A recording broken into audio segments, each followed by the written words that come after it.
Hello technical cloud viewers, स्वागत है आपका पाइथन सीरीज की इस वीडियो में।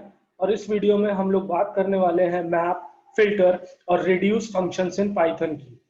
इन तीनों फंक्शंस को पाइथन में किस तरह से यूज करना है, इनको हम लोग एक एक करके देखेंगे। उससे पहले अगर किसी ने अभी तक मेरे चैनल को सब्सक्राइब नहीं किया है तो आप प्लीज मेरे चैनल पे जाएं, उसे सब्सक्राइब करें, क्योंकि इन तीनों फंक्शंस को पढ़ने के लिए किस तरह से फंक्शन लिखे जाते हैं वो चीज करना बहुत इंपॉर्टेंट है। तो वो मैंने अपने चैनल पे पाइथन की पूरी प्लेलिस्ट अपलोड की हुई है। आप प्लीज मेरे चैनल पे जाएं, उन वीडियोस को देखें, उन्हें लाइक करें, उन्हें शेयर करें और मेरे चैनल को भी सब्सक्राइब कीजिए। तो बात करते हैं हम लोग सबसे पहले मैप फंक्शन की। तो अगर मैं मैप फंक्शन के सिंटेक्स की बात करूं तो मैप फंक्शन का जो सिंटेक्स होता है उसके लिए आपको एक फंक्शन चाहिए। फंक्शन के अलावा आपको एक चाहिए आइटरेबल, कि जिसके ऊपर वो आइटरेट हो सके। मैप खुद एक फंक्शन है और मैप फंक्शन के आर्ग्यूमेंट में दो चीजें जाती हैं, एक एक फंक्शन जाता है और दूसरा एक आइटरेबल जाता है जिसके ऊपर वो फंक्शन आइटरेट होगा। तो मैंने जो ये लाइन लिखी है, चलिए इसका मतलब समझते हैं। लेकिन उसके पहले एक फंक्शन होना हमारे पास जरूरी है। तो हम लोग क्या करेंगे, अभी यहाँ पे एक फैक्टोरियल का फंक्शन लिखेंगे। मैंने लिखा डिफाइन फैक्ट। फैक्ट के अंदर एक आर्ग्यूमेंट जाएगा n, मतलब एक नंबर जाएगा जिसका हमें फैक्टोरियल निकालना है।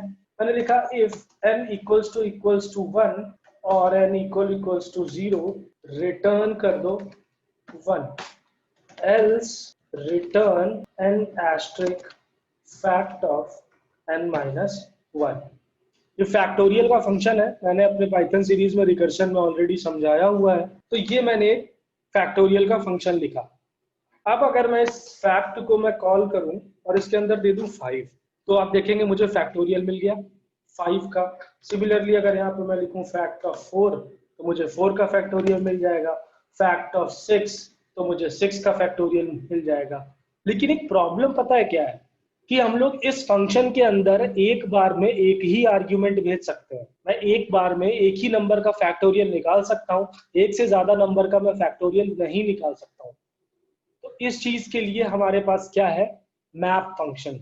मैंने यहाँ पे लिखा d is equals to map. Map के बाद फंक्शन का नाम, आप किस फंक्शन में भेजना चाह रहे हैं। मैंने क्या दिया, फैक्टोरियल फंक्शन का नाम दे दिया और एक आइटरेबल, मतलब जिसके ऊपर आइटरेट हो सके, मैंने दे दिया एक लिस्ट। लिस्ट में मैंने नंबर्स दे दिए 2 3 4 5 6 7 8 और मैंने इसको किया एग्जीक्यूट। तो जब आप देखेंगे लिस्ट ऑफ डी, अब आप जब इसको चेक करेंगे तो यहाँ पे आपके पास सारे नंबर्स का फैक्टोरियल आ चुका है। इस मैप फंक्शन ने काम कैसे किया, हमारे आइटरेबल में आइटरेट किया, सबसे पहले 2 निकाल के फैक्टोरियल फंक्शन के अंदर रखा, फैक्टोरियल एग्जीक्यूट किया, उसको डी में स्टोर किया।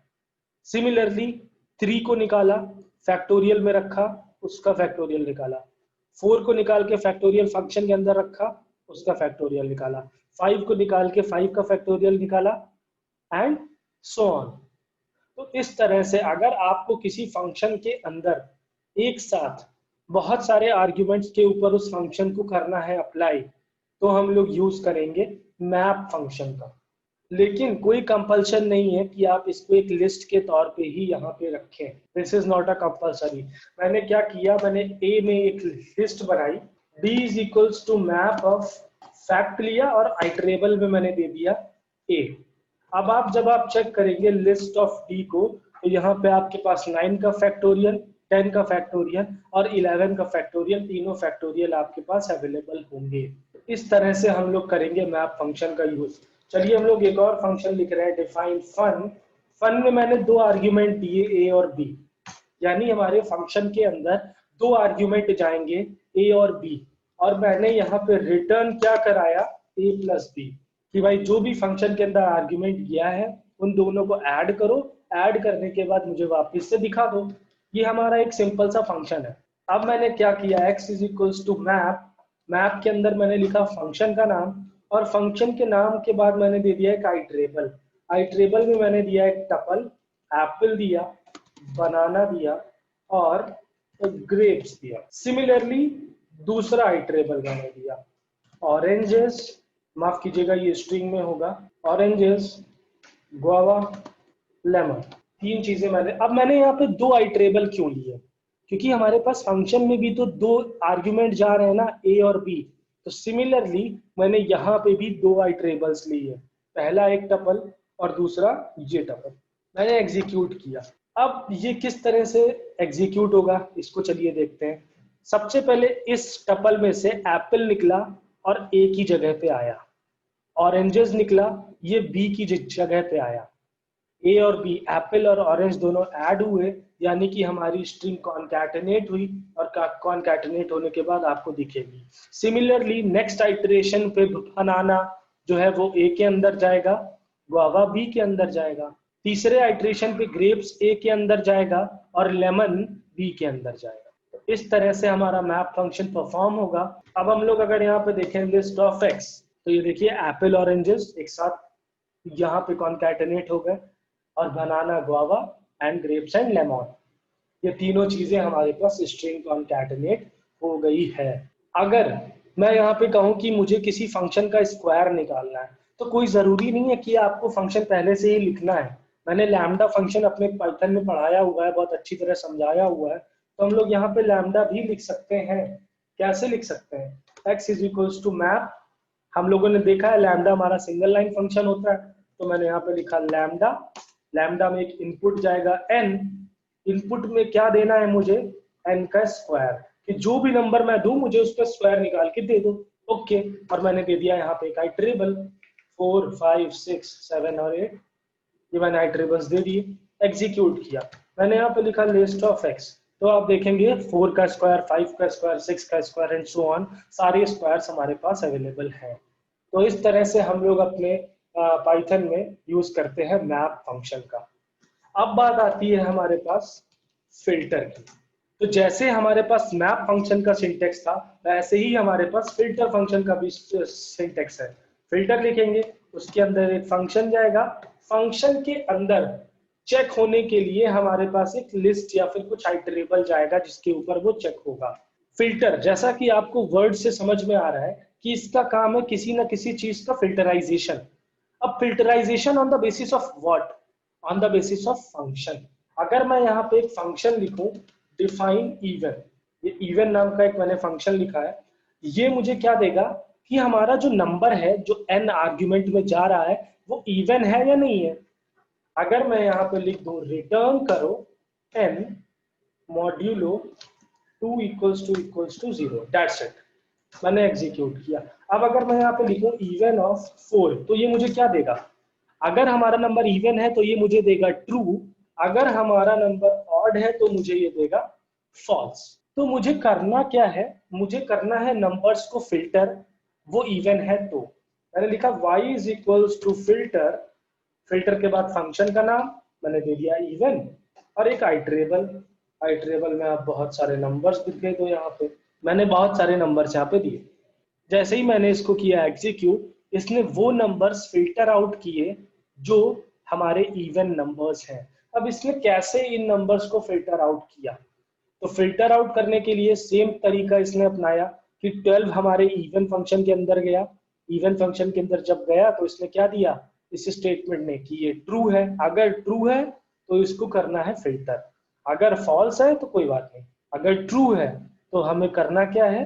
फिल्टर आउट करना है सारे नंबर्स को और दिखाना है। तो मैप और फिल्टर में हमारे पास यही एक डिफरेंस है। मैप का काम क्या है हमारे पास कि मैप में एक फंक्शन के अंदर अगर आपको बहुत सारी चीजों को भेजना है एक साथ, उनके लिए कुछ आंसर निकालना है, तो आप क्या करोगे? मैप फंक्शन का यूज करोगे। जैसे मैंने फैक्टोरियल यूज किया, मुझे बहुत सारे नंबर का फैक्टोरियल एक साथ निकालना था, तो मैंने यूज किया मैप फंक्शन। लेकिन अगर मुझे फिल्टर फंक्शन यूज करना है तो मेरे पास एक ऐसा फंक्शन होना चाहिए जो हमें क्या दे? आइदर ट्रू और फॉल्स। वो फंक्शन आपको एक बूलियन वैल्यू रिटर्न करेगा, आइदर वो वैल्यू ट्रू होगी और वो फॉल्स होगी, और on the basis of your return statement ये करेगा नंबर्स को फिल्टर आउट। अब इसी तरह हम लोग फिल्टर को कर सकते हैं एक और यूज। यहाँ पे मैंने क्या लिया, एक वॉवेल नाम से मैंने एक बना ली लिस्ट। इस लिस्ट को बनाने के बाद मैंने एक फंक्शन लिखा कि फिल्टर करो वॉवेल को, एफ वॉवेल। इसके अंदर एक जाएगा एक आर्ग्यूमेंट मैंने दे दिया l। तो अब एक चीज यहाँ पे दिक्कत क्या है पता है कि अगर मैं इस वॉवेल को फंक्शन के बाहर डिक्लेयर करूंगा तो ये फंक्शन के अंदर एक्सेसिबल नहीं होगा। क्यों नहीं होगा? ये मैंने ग्लोबल वर्ड हमें लगाना पड़ेगा। इस कॉन्सेप्ट को भी मैंने अपनी वीडियो में अच्छी तरह से समझाया हुआ है, आप लोग जाके मेरी वीडियोस को देख सकते हैं। मैंने इसको एग्जीक्यूट किया। एग्जीक्यूट करने के बाद देखिए इसमें हो क्या रहा है, हमारे पास वॉवेल में एक वॉवेल की लिस्ट है जिसमें सारे वॉवेल्स हमारे पास हैं। अब अगर कोई वर्ड इस फंक्शन के अंदर जाएगा, हमें चेक करना है कि वो वॉवेल है या नहीं है। अगर मान लीजिए यूजर ने दिया बी, फंक्शन के अंदर गया, उसने चेक किया क्या बी हमारी लिस्ट में है। अगर लिस्ट में है तो वो दिखा देगा ट्रू, एल्स फॉल्स। तो मैंने क्या किया, एक्स लिखा, फिल्टर आउट किया, एफ वॉवेल हमारे फंक्शन का नाम, और मैंने दे दी एक लिस्ट। अब आप जब इसको एग्जीक्यूट करेंगे लिस्ट ऑफ एक्स, तो मुझे क्या मिलेगा, सिर्फ आई और ई। आई और ई ही वो कैरेक्टर्स हैं जो हमारे वॉवेल की लिस्ट में आ रहे हैं, वो अल्फाबेट है जो हमारी वॉवेल की लिस्ट में आ रहे हैं। तो इसने इस आइट्रेबल में से उस वॉवेल को किया फिल्टर, या उस अल्फाबेट को किया फिल्टर जो हमारी वॉवेल की लिस्ट में आ रहे हैं। तो इस तरह से हम लोग यूज करेंगे हमारा फिल्टर फंक्शन। अब बात करते हैं हम लोग यहाँ पे रिड्यूस फंक्शन की, या फिर अगर चलिए मैं आपको एक और एग्जांपल दिखाऊं। मैंने एक फंक्शन लिखा आर्मस्ट्रांग नंबर का, कि भाई कोई नंबर आर्मस्ट्रांग नंबर है या नहीं है। तो आर्मस्ट्रांग नंबर के लिए मैंने फंक्शन लिखा, तो ये आर्मस्ट्रांग के लिए एक फंक्शन है। आर्मस्ट्रांग नंबर्स होते क्या है, ये चीज भी मैंने अपने वीडियोज में बहुत अच्छी तरह से बताई हुई है। अगर आपने डेकोरेटर्स पढ़ा है तो मैंने डेकोरेटर्स में आर्मस्ट्रांग नंबर को बहुत अच्छी तरह समझाया हुआ है, इसका कोड। तो मैं रिक्वेस्ट करूंगा कि प्लीज आप मेरे चैनल पे जाएं और वो सारे ट्यूटोरियल्स को देख लें, तो आपके बहुत सारे कॉन्सेप्ट्स क्लियर हो जाएंगे। अगर मैंने यहाँ पे लिखा आर्म ऑफ 153, इसने मुझे क्या दिया, सॉरी एक मिस्टेक हुआ है, यहाँ पे उल्टा हो गया एक्चुअली। ये तो लेंथ बाहर होगा, str अंदर होगा। मैंने इसको एग्जीक्यूट किया, ये देखिए मेरे पास आ गया ट्रू, की मतलब 153 हमारा एक आर्मस्ट्रांग नंबर है। तो मुझे करना क्या है, मैंने फिल्टर लिया, फिल्टर में मैंने फंक्शन का नाम दिया आर्मस्ट्रांग, और मैंने एक लिस्ट दे दी 2 3 4। फिलहाल के लिए मुझे इतना ही याद आ रहा है कि 153 और सिंगल डिजिट्स के जो नंबर होते हैं वो सारे आर्मस्ट्रांग नंबर्स होते हैं। तो मैंने यहाँ पे लिखा लिस्ट ऑफ डी। आप देखेंगे ये सारे इसने आर्मस्ट्रांग नंबर्स फिल्टर आउट करके हमको दिखा दिए। अब बात आती है हमारे पास रिड्यूस की, कि रिड्यूस फंक्शन का काम क्या है। तो रिड्यूस फंक्शन पाइथन में 2 में सबसे रिड्यूस फंक्शन हमको ऑलरेडी मिलता था, जैसे हम लोगों ने डायरेक्टली लिखा मैप, फिल्टर। लेकिन पाइथन 3 में कुछ चीजें चेंजेस हुई हैं और हमें रिड्यूस फंक्शन को यूज करने के लिए इसको इंपोर्ट करना पड़ेगा। From funk tools import reduce. तो पाइथन 3 में रिड्यूस हमारे फंक टूल्स के अंदर होता है। मैंने क्या कहा, x is equals to reduce of, कि रिड्यूस करो, मैंने फंक्शन लिखा लैम्डा, इसमें 2 इनपुट जाएंगे x और y। इसका आउटपुट मैंने क्या लिया, x प्लस वाई, कि x प्लस वाई को ऐड करो जो भी 2 इनपुट जा रहे हैं आपके पास। और मैंने इसमें क्या दे दिया, रेंज ऑफ 1,5। अब रेंज फंक्शन मैंने 1,6 दिया, तो 1 से लेके 5 तक के नंबर्स का सम ये मुझे दिखा देगा। अब आप चेक करो यहाँ पे x को केवल, तो ये देखिए 15 हमारे पास आ चुका है। तो अब आप देखेंगे x और y, तो सबसे पहले रेंज फंक्शन, रेंज अगर मैं लिखूं रेंज ऑफ 1,6, तो इसमें क्या क्या नंबर्स होंगे, 1 2 3 4 और 5, ये नंबर्स हमारे पास होंगे। तो सबसे पहले x में गया 1, y में गया 2, इनका सम हुआ, सम होने के बाद मिला 3, ये 3 गया वापस से x में, और फिर y में गया 3, तो 3 और 3 6 होके वापस से गया x के अंदर। तो इस तरह से हमारा ये पर एक्शन यहाँ पे परफॉर्म हुआ।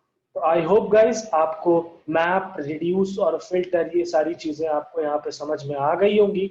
अगर आपको मेरी ये वीडियो अच्छी लगी हो तो आप मेरे चैनल पे जाएं। मेरे चैनल पे जाने के बाद आपको वहाँ पे पाइथन की प्लेलिस्ट मिलेगी, आप इस प्लेलिस्ट को ओपन करें। ओपन करने के बाद यहाँ पे आपको पाइथन की पूरी सीरीज मिल जाएगी। आप इस सीरीज की वीडियोस को देखें, इन्हें लाइक करें, इन्हें शेयर करें और मेरे चैनल को सब्सक्राइब भी कीजिए। मिलते हैं हम लोग अपनी अगली वीडियो में। Thank you.